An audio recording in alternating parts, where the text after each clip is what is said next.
한편 경찰은 김기종 씨로부터 압수한 자료들의 이적성 여부를 확인하기 위해 외부 기관에 감정을 의뢰했습니다. 하지만 경찰이 압수수색을 할 때부터 국가보안법 위반을 혐의에 포함하려 했던 사실이 드러나 표적 수사 논란을 피하기 어렵게 됐습니다.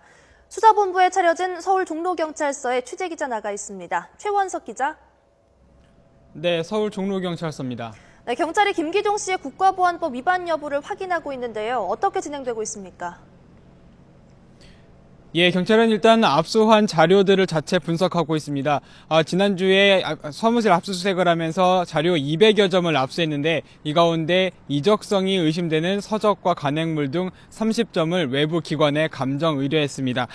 영화예술론, 그러니까 김정일이 직접 저술한 영화예술론, 그리고 조국통일범민족연합 범민련 남측본부에서 낸 간행물 민족의 진로 등이 포함됐다고 말했습니다. 영화예술론은 영화광으로 알려진 김정일이 지난 1973년에 펴낸 영화 일원소로 경찰이 이적성을 의심하고 있고요. 또 민족의 진로 같은 경우는 지난 1997년 대법원이 이적단체로 확정 판결한 단체인 범민련에서 낸 간행물이라 문제가 되고 있습니다. 하지만 이런 이른바 이적 표현물들을 가진 것만으로 처벌을 할 수는 없기 때문에 경찰은 김기종 씨가 이런 자료를 토대로 국보법에 어긋나는 활동을 해왔는지 등 목적의 부분도 조사하고 있다고 설명하고 있습니다. 일단 김 씨는 이런 북한 관련 자료들을 통일 공부를 하기 위해 읽었다고 이야기하고 있는데요. 경찰은 이런 서적물 분석과 함께 휴대전화의 삭제 데이터 복원을 하고 또 통화 기록과 계좌 거래 내역 분석을 통해 관계자들을 참고인으로 불러 진술 조사할 예정입니다. 네, 하지만 YTN 취재 결과 이 경찰이 애초부터 이 국가보안법 혐의를 김기종 씨에게 미리 적용하려 했다라는 사실이 드러났다고요. 예, 그렇습니다. 애당초 경찰은 이제 수사 과정에서 살인 미수 혐의 그리고 폭행 혐의 등을 처음에 거론을 하다가 이틀째부터는 국가보안법 혐의를 적용할 수 있다고 그렇게 검토를 하고 있다고 밝혔는데요.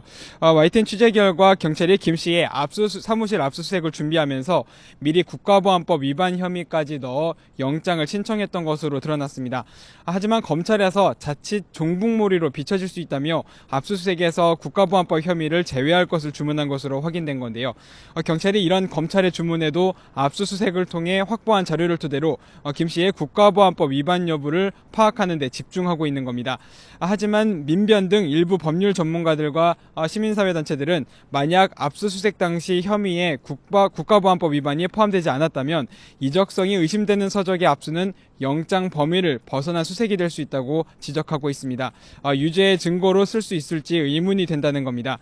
경찰은 이적성 의심 자료들을 분석해 김기종 씨의 공범이나 배후를 찾고 있지만 아직까지 명확한 자료를 찾지는 못한 상황입니다.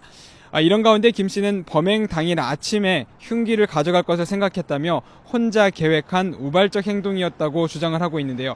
경찰이 김 씨의 극단적인 행동을 국가보안법 위반 부분으로 무리하게 몰아가고 있는 것, 말하자면 종북몰이로 몰아가고 있는 것은 아닌지 계속 지켜봐야 할 것으로 보입니다.